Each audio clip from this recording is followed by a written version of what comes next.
ওই যে ওইটা, এই যে ডাউলের পাতিল বসাও।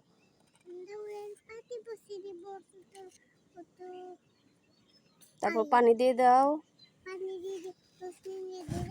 দাঁড়াও ঠিক করে দিই। পানি দিয়ে দাও।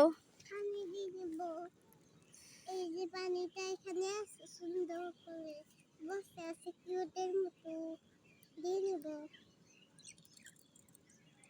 হয়ে গেছে বেশ। ঢাকুন দিয়ে ঢেকে দাও, ডাউলটা সিদ্ধ হয়ে নিক। এই যে দেখুন লুচনিটা সরাই দাও।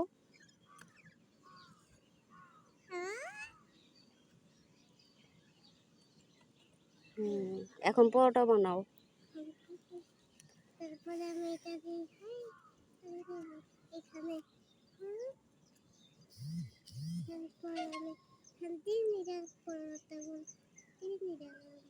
এখন কি বানাচ্ছ? এখন আমি পরোটা বানাচ্ছি। অয়ন বাবা, এটা তো পুড়ে গেল, তুই তো জানি না।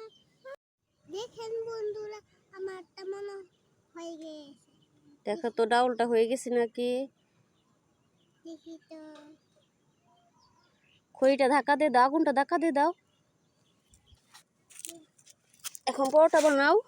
পরোটা বানানো শুরু করে দিলাম।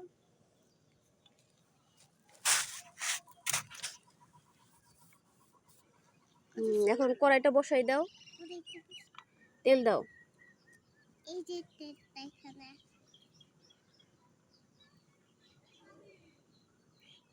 বেশি করে দাও।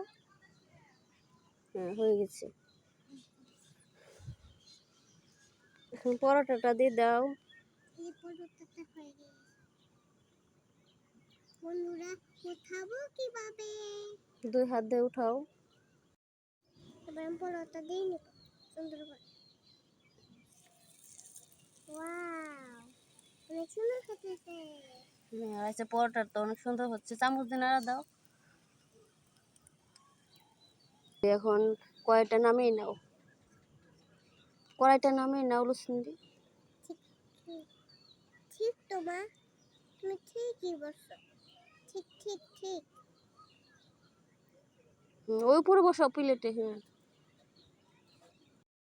সুন্দর পরোটা হয়ে গিয়েছে। এই দেখেন বন্ধুরা, হ্যাঁ রাইসের তরকারিটা হয়ে ডাউল গিয়েছে। পরোটা রেডি হয়ে গেছে। এখন খাও দেখি কেমন হয়েছে। দেখতেছি কেমন হয়েছে।